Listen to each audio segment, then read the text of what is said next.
Military crisis in the Middle East. What was hailed as a historic ceasefire between the United States and Yemen's Houthi forces collapsed in less than 3 days. A missile launched from Yemeni territory pierced the early morning skies above Tel Aviv.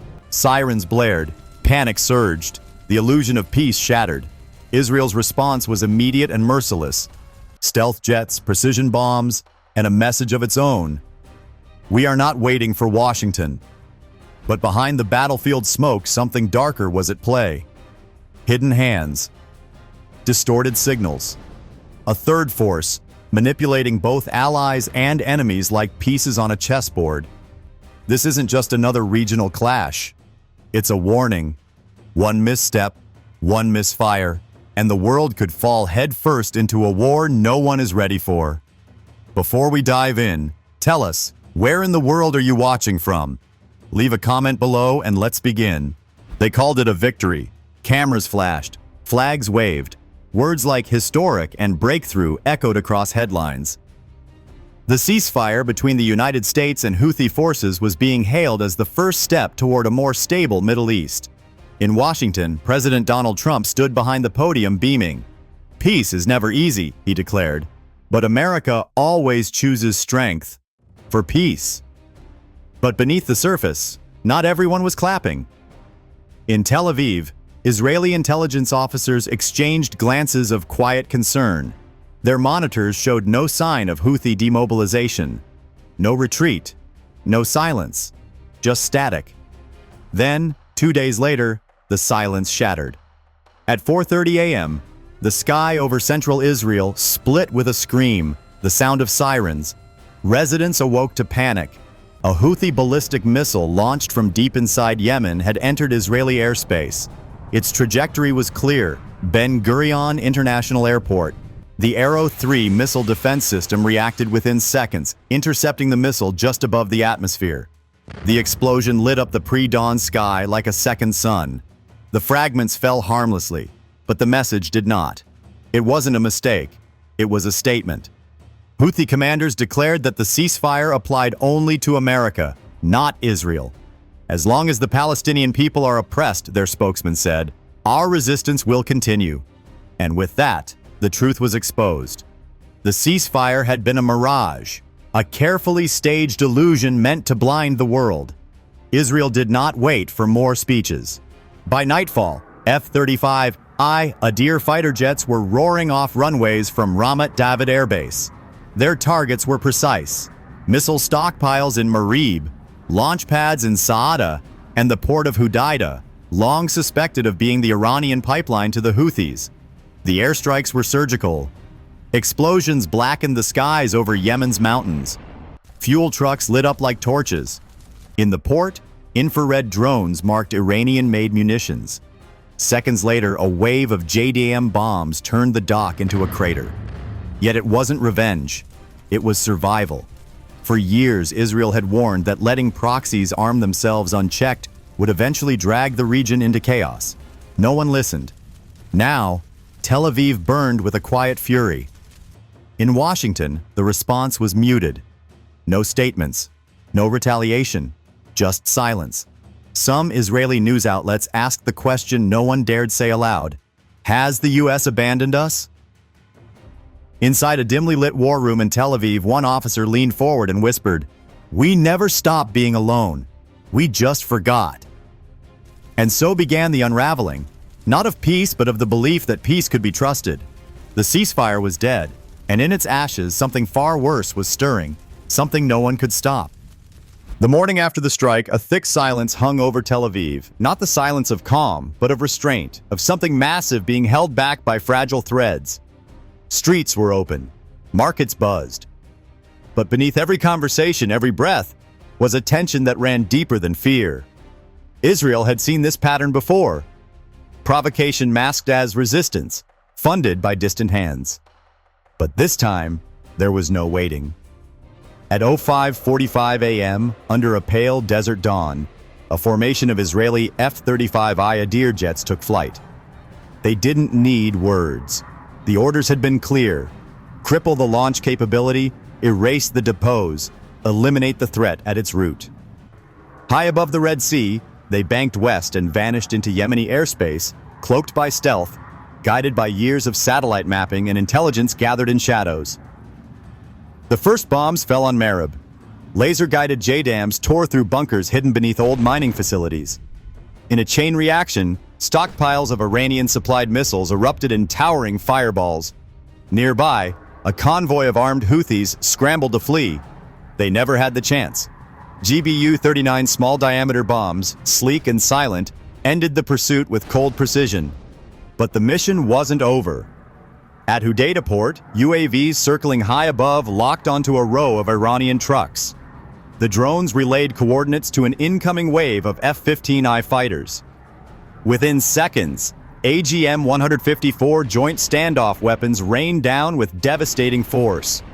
The port became an inferno. Metal twisted, flames roared, and the Gulf choked with smoke. It was no longer a point of transfer. It was a graveyard. Yet amidst the ruins, Israel found something worse than weapons. Signals intelligence confirmed the presence of an IRGC advisory team, elite Iranian operatives embedded with the Houthis. Their communications had been intercepted, their movements traced.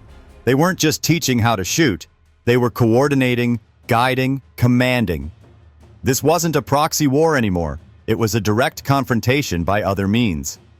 Back in Jerusalem, Prime Minister Netanyahu stood before a sea of microphones. His voice was sharp, but his eyes betrayed the weight behind the words. Iran is not just supplying arms, he said. They are on the ground, embedded in the machinery of terror. This is no longer a question of defense, it is a question of survival. And yet, across the ocean, Washington remained hesitant. The Pentagon held back. Intelligence was shared, support promised, but boots stayed off the ground. In the war rooms of Tel Aviv, frustration simmered into something darker. Alone again. Just like in '73. Just like always. The sky over Yemen burned orange into the night. And above it all, the jets kept circling. Relentless, vengeful, silent. They weren't striking for retaliation. They were striking to prevent what came next. But the truth was, no amount of precision could contain what had already been unleashed. The Middle East was waking up. And this time it wasn't going back to sleep. But what happened next will change everything you thought you knew. Stay with us. At first it looked like an accident. An unmarked cargo truck exploding at a checkpoint outside Sana'a. But the blast pattern was too precise. The crater too clean. The truck had been empty. No munitions. No fuel. Only wires. The CIA analyst reviewing the satellite feed that morning felt a chill crawl up his spine. This wasn't a mistake. It was a signal. Within hours, an encrypted transmission arrived at Langley from a field operative embedded in southern Yemen. Codename Argon. He had been off-grid for 6 days, deep inside Houthi-controlled territory, trailing whispers of a foreign power manipulating the war from the shadows. What he sent back was worse than Washington expected. Buried beneath the chaos of missile exchanges and retaliatory strikes was a pattern, subtle, deliberate, and not of Middle Eastern origin. Jamming signals had been detected near the Red Sea, corrupting both Israeli and American surveillance feeds. Electronic interference was traced to mobile relay stations operating on Russian-made frequencies. And near the coastal city of Al-Muqa, Argon had witnessed something he couldn't yet explain. A shipment of communication arrays marked with Cyrillic characters offloaded at night, guarded not by Houthis, but by masked men speaking fluent Russian and Farsi. He attached one sentence to the images. "This war is being scripted." At the White House, the National Security Council convened behind closed doors. The theory was no longer dismissed. A third party, possibly Russia, was playing both sides, pumping fuel into a proxy fire that would burn American influence to the ground. A war between Israel and Iran, once ignited, would consume the region. And while the world fought, Moscow would pick the pieces. Trump's advisors were split. Some demanded immediate retaliation, cyber countermeasures, sanctions, even surgical strikes. Others urged patience, exposure, control the narrative before the war controlled them. But in Tel Aviv, patience was already a foreign word. Israeli intelligence, through a parallel channel, had uncovered something equally damning. a suspicious surge of encrypted traffic between Houthi command centers and unlisted nodes in the Caucasus. These weren't regular arms deals. They were tactical uploads, battlefield telemetry, drone programming, satellite maps. Someone was coaching them in real time, and it wasn't Iran. That night, Operation Smoke Veil was activated, a joint cyber intel mission between Mossad and U.S. Cyber Command to trace and reveal the hidden hand behind the battlefield chaos. While jets flew and bombs fell, another war had begun. Unseen, unheard, but every bit as deadly. The goal wasn't just to identify the enemy. It was to prove the war was never about Yemen, never about the Palestinians, not even about Israel. It was about who gets to redraw the map when the world burns.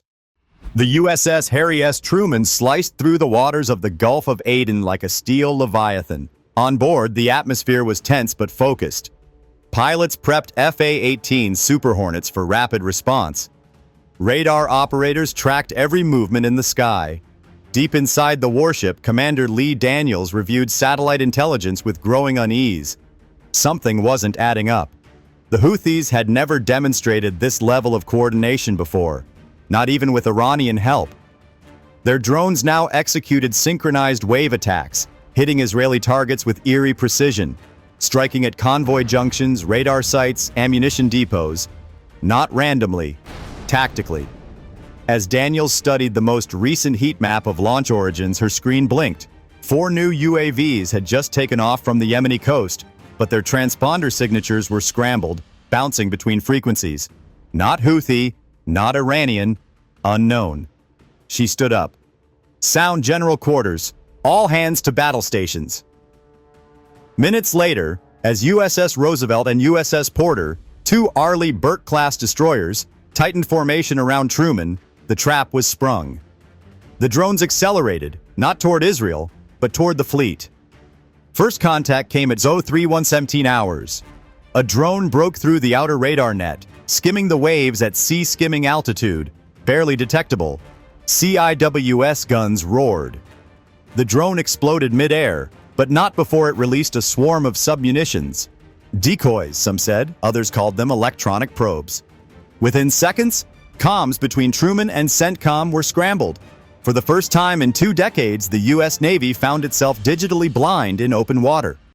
Below deck, damage control teams scrambled. Officers screamed orders over analog radios. Above deck, FA-18s were loaded manually. Missiles armed the old way. There was no time for protocol. This wasn't a conventional strike. This was asymmetric warfare, designed not to sink the fleet, but to cripple its eyes. And then something terrifying appeared on sonar. A submerged signature, slow and deliberate, moving just outside detection range. Not Iranian, not Houthi, but familiar. A Kadier-class submarine, Russian-built, stealth-modified, and not officially deployed in this region. In Washington, the Situation Room lit up. Pentagon analysts stared at real-time feeds showing their proudest naval group under siege by ghosts. National Security Advisor Mitchell Barkley whispered, "They're testing us, measuring our reaction speed. This isn't about Yemen. This is about power projection." President Trump leaned forward, fists clenched. "Get me Netanyahu, now." But in Tel Aviv, the line was already busy. Israeli airspace was on red alert again. Another Houthi barrage, this time combined with cyber attacks aimed at jamming Israel's Iron Dome. On the same night, Israel struck back again, this time deeper into Yemen, hitting what they believed were underground Iranian command centers. But they weren't Iranian. Operation Smoke Veil had just confirmed it.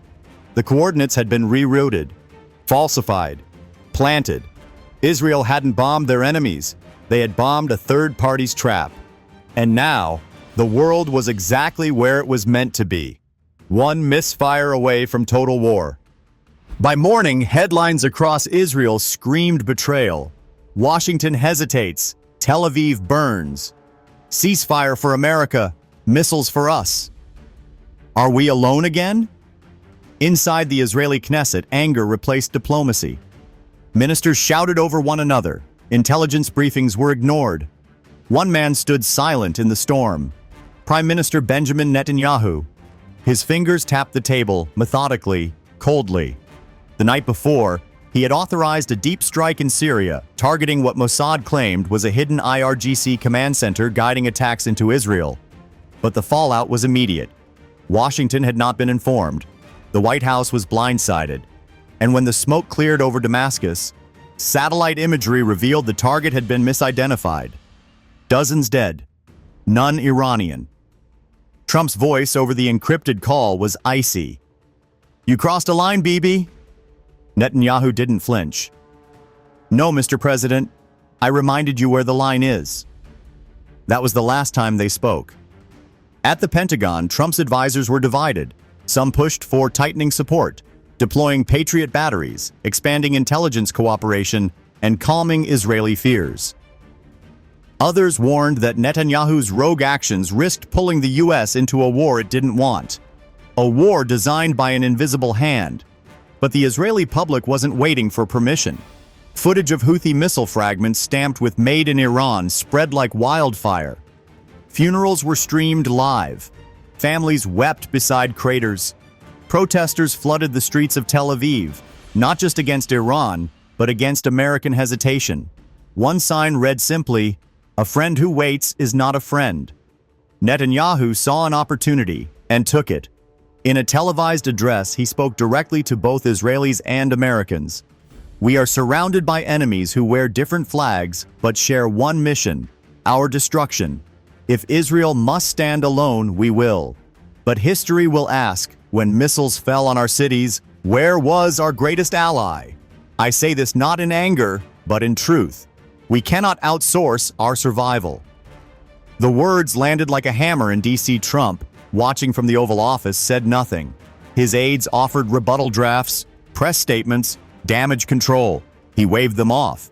"Let them talk," he said. "Words won't start a war. Actions will." But actions were already unfolding. Iran's Revolutionary Guard released footage of its newest ballistic missile being loaded onto a launcher, captioned with a single line, "Our patience ends with your silence." And in Yemen, Operation Smoke Veil made another breakthrough. The intercepted coordinates from Israel's failed Syria strike had been spoofed through a third-party relay, originating not in Iran, but near the Black Sea. Russian digital fingerprints were all over it. They had played both allies like chess pieces, and now both kings were cornered. The U.S.-Israel alliance wasn't broken, it was bleeding. And somewhere in the shadows, someone was sharpening the knife. The sun rose slowly over the eastern Mediterranean, casting long shadows across the flight deck of the USS Truman. Pilots stood in silence, helmets under arms, eyes fixed on the distant horizon. They were ready, not for a drill, not for deterrence, but for history. In the Situation Room at the White House, the air was heavy with exhaustion. President Trump sat at the head of the table, flanked by generals, advisors, and silence.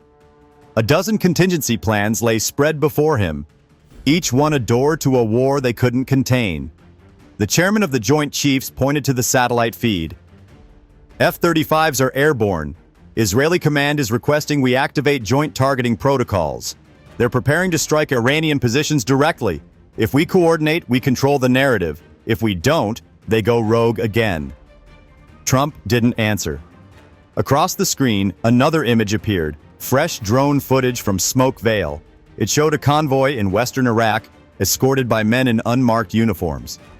The system flagged them, IRGC Quds Force, moving east toward the Iranian border. But the feed also captured something else. Hovering high above them, almost out of frame, a Russian surveillance drone. It wasn't watching the convoy, it was watching the camera. Trump exhaled. "They're not just provoking us. They're documenting our every mistake." The room went quiet. In Tel Aviv, Netanyahu had already made up his mind. He had ordered a new round of precision strikes on Iranian training facilities near the Syrian border. He didn't wait for U.S. approval. This time, the message was loud, intentional, and unmistakable. To Tehran, to Moscow, to Washington. The Israeli Air Force struck at dawn. Missiles tore through bunkers, barracks, and hangars. Fire lit the sky above Deir ez-Zor. and almost immediately, Iranian-backed militias launched rockets into the Golan Heights. Sirens blared. Civilians fled into shelters. The chain had been triggered. Back in D.C., Trump stood and walked to the window. He watched the light rise behind the Capitol dome. Then, without turning around, he spoke. "Send the Patriots. Move Truman into full alert, but no boots on the ground, not yet. Tell Netanyahu we stand with Israel, but we're not crossing into Iran unless they cross into us." His chief of staff hesitated. "And if they do?" Trump's voice hardened. "Then the world changes before sunset." In Tehran, the supreme leader addressed the nation. "For every drop of Muslim blood spilled, we will answer tenfold." In Moscow, the foreign minister denied all involvement, even as leaked recordings revealed Russian agents had routed cyber signals between Houthi and IRGC units. And in Yemen, what remained of the Houthi infrastructure crumbled under the weight of Israeli airstrikes. But the true battle had moved far beyond those sands. Because now, it wasn't just about borders or missiles or alliances. It was about who would shape the new world once the old one finished burning. And the fire had just begun. In the end, the war never truly began, but it never truly ended either. What started as a ceasefire unraveled into a storm of mistrust, manipulation, and geopolitical theater.